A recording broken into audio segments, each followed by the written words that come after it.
Hi friends, welcome back to my channel. Pregnancy में bleeding होना 20 से अधिक महिलाओं को शुरुआत के महीने में ब्लीडिंग या स्पॉटिंग होता है।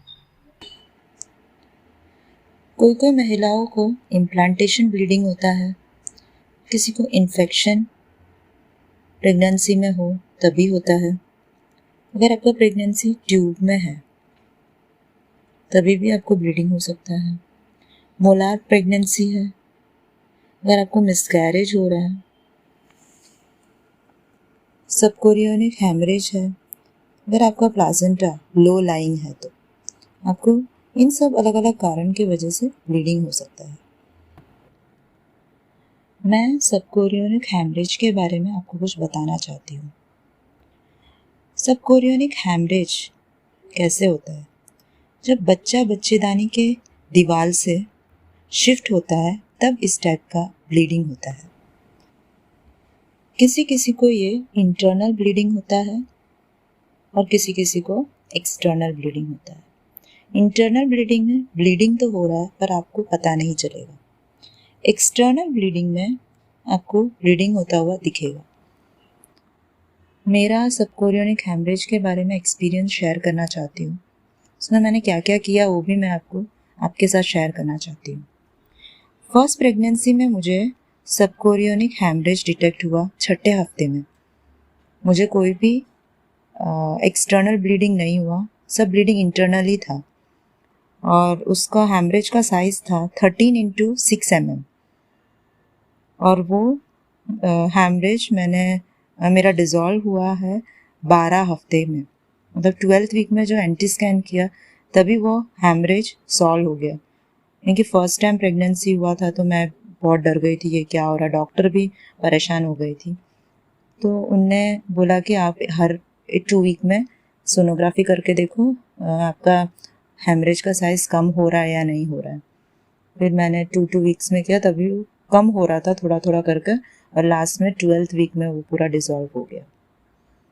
मतलब एक्सटर्नल नहीं हो रहा था कुछ भी, ब्लीडिंग सब इंटरनल ही था। तो कम्प्लीटली मुझे बोला था बेड रेस्ट करो, ज़्यादा काम कुछ नहीं करना है क्योंकि ब्लीडिंग प्रेगनेंसी में अच्छा नहीं है। मेरे सेकेंड प्रेगनेंसी में मुझे सबकोरियोनिक हेमरेज 9th वीक में डिटेक्ट हुआ था और उसका हेमरेज का साइज़ था 18x8 mm और ये 12 हफ्ते में एंटी स्कैन के टाइम पर ये पूरा डिसॉल्व हो गया था। ये भी इंटरनल था, एक्सटर्नल ब्लीडिंग नहीं हो रहा था।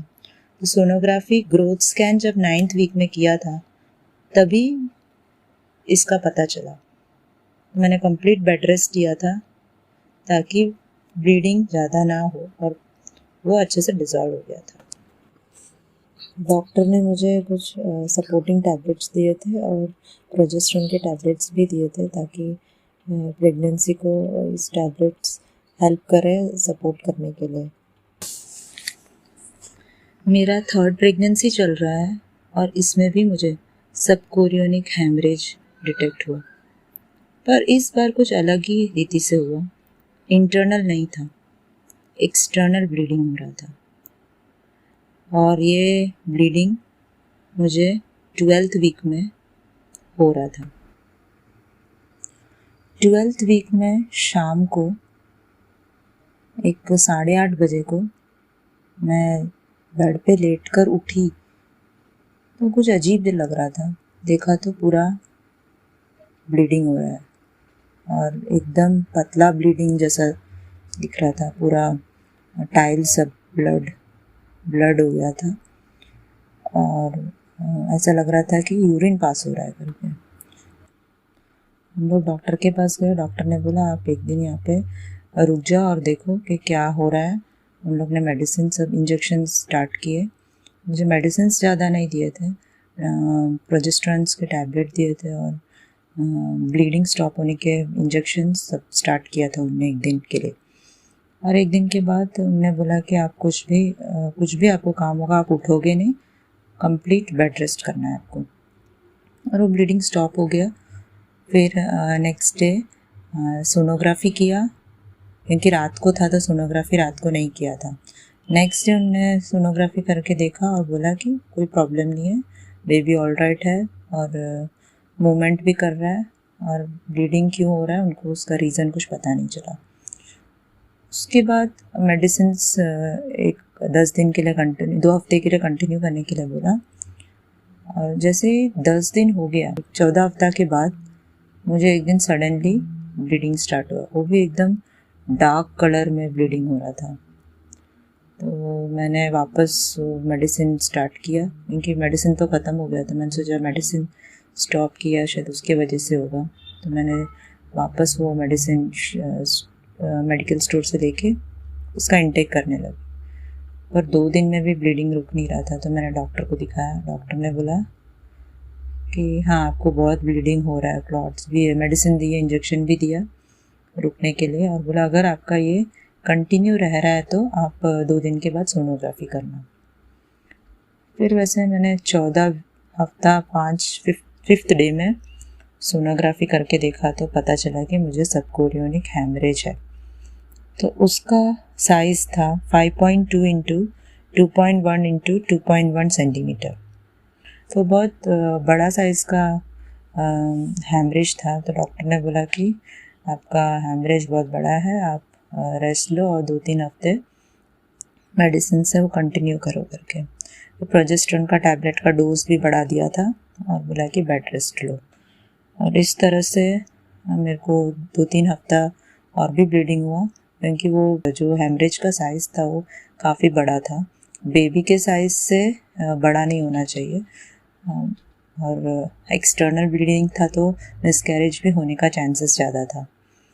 तो इसके लिए उन लोग ब्लीडिंग स्टॉप करने का मेडिसिन भी कंटिन्यू करने के लिए दिया। मैंने वो 2-3 हफ्ते खाया।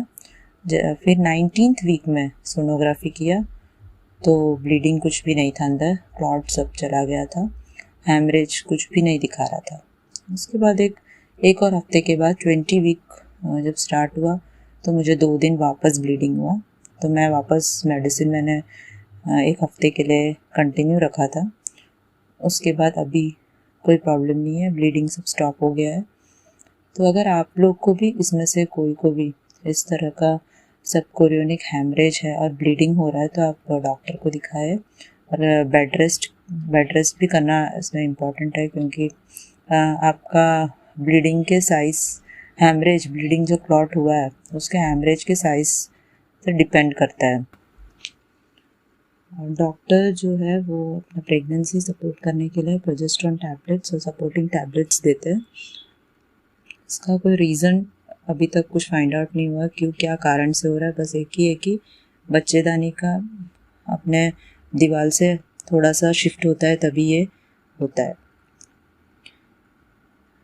तो अगर आप में से किसी को ऐसा सबकोरियोनिक हैमरेज है, इंटरनल और एक्सटर्नल है, तो डरने की कोई ज़रूरत नहीं है। आप बच्चे से प्रॉपर बेड रेस्ट रहे और वो अपने आप धीमे धीमे करके डिज़ोल्व हो जाएगा।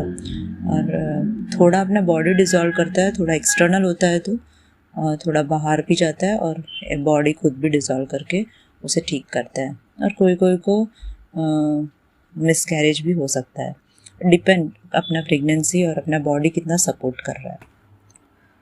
सबकोरियोनिक हैमरेज में मुझे 2-3 प्रॉब्लम्स आया था। एक तो ब्लीडिंग एक्सटर्नल था, दूसरा ये था कि मैं ज़्यादा देर खड़ी नहीं रह पाती थी। जैसे मैं 2-3 मिनट खड़ी रहूँ तो मुझे ऐसा लगता था मेरे को बैठना है। पेट में थोड़ा सा हेवीनेस लगता था, ऐसा कुछ तो भारी पत्थर पड़ा हुआ है पेट में, ऐसा लगता था। और चलने में इतना प्रॉब्लम नहीं, पर थोड़ा चलने के बाद ऐसा लगता है कहीं पे भी बैठ जाओ। बहुत सा वीकनेस, मे बी ब्लीडिंग हो रहा है इसके लिए भी हो सकता है। और जब तक वो क्लॉट डिज़ोल्व नहीं हुआ तब तक ये प्रॉब्लम मेरे को चलता रहा। अगर आपको भी इसमें से ऐसा किसी को अनुभव हो रहा है तो आप भी जाके सोनोग्राफी करके चेक करें कि आपको सबकोरियोनिक हैमरेज है या नहीं है। तो आपको डर ज़रूरत नहीं है, थोड़ा टेंशन तो होगा क्योंकि ब्लड दिख रहा है, कुछ बेबी को प्रॉब्लम है क्या, अपने को टेंशन आता रहेगा, पर टेंशन लेने की ज़रूरत नहीं है। अच्छे कूल रीति से आप इसको हैंडल करें। अगर ज़्यादा टेंशन लोगे तो बेबी भी स्ट्रेस में चला जाएगा। प्रेगनेंसी एक मदरहुड के लिए जर्नी है। आप इसे एंजॉय करें, प्रे करें ताकि आपको एक स्वस्थ बेबी डिलीवर हो सके।